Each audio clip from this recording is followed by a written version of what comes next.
Salut à tous, ravi de retrouver sur Direct Course, programme dominical du dimanche 20 mars. Nous évoquerons le tiercé Quarté Quinté Plus qui se déroule sur la butte Mortemart, l'hippodrome d'Auteuil. J'aurai également quelques informations très intéressantes à vous transmettre concernant la Réunion 2 sur l'hippodrome de Pontchâteau. Concernant le Quintet, comme je vous le disais, il se déroule à Auteuil, une course de haie labellisée Listed Race, le prix prédicateur, qui réunit 18 sauteurs de 5 ans et au-dessus. Mon préféré sera le Top Weight numéro 1, Sable des Engrais.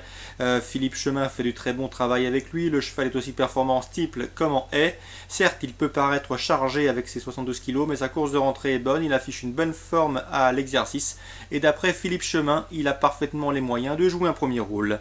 On lui opposera le numéro 7, Cadifard, qui vient de terminer dans son sillage lors de leur dernière confrontation commune. Un Cadifard qui se montre d'une louable régularité, un cheval qui répète ses courses. Ensuite le 3, Farid Kerser, lui aussi l'an dernier, il a prouvé à maintes reprises qu'il fallait compter avec lui dans les quintets. Il ne faut surtout pas le condamner sur sa tentative dans la course référence, le prix Beugnot. Ce jour-là, il n'a pas fait sa valeur. Patrice Quinton en escompte un total rachat, attention à lui. Il va remettre les pendules à l'heure, c'est presque une évidence.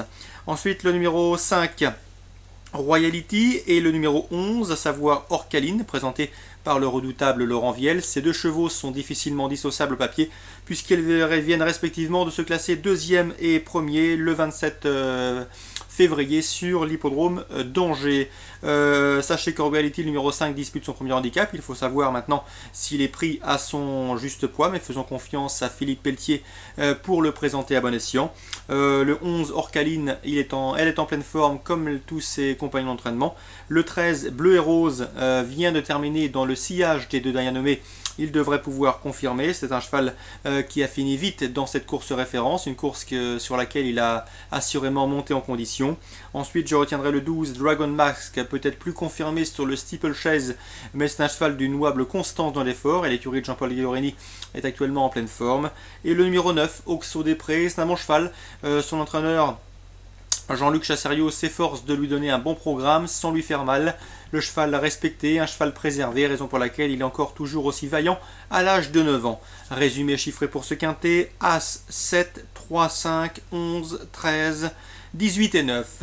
Concernant les informations à Pontchâteau, Réunion 2, sachez que dans la 7e, Olivier Raffin est confiant avec le 714 Okilebo. Le cheval vient tracer une très belle fin de course victorieuse la dernière fois dans le sud-ouest. Une confirmation est attendue. Sa place est logiquement à l'arrivée. Le 706 Kodiak, Aurélien David sur cette aire est confiant. Le cheval demeure intermittent certes, mais s'il part sur la bonne jambe, il doit pouvoir se mettre en évidence. Donc les deux informations des pistes, le 714 et le 706 en Réunion 2 à Pontchâteau. Mais attention, ces deux chevaux devront surtout redouter la coalition Jean-Michel Baudouin, à commencer par le 716 Paris Libéré. Déférer les quatre pieds, c'est la course visée pour ce Paris Libéré, un cheval qui a déjà fait bonne figure en région parisienne. Le 712, Pronostic de neige, il vient de se montrer fautif mercredi dernier à Laval, alors qu'il était encore en tête. Il faut le racheter. S'il reste dans de bonnes allures, il a les moyens également de jouer un excellent rôle. 714, 716, 712 et 706.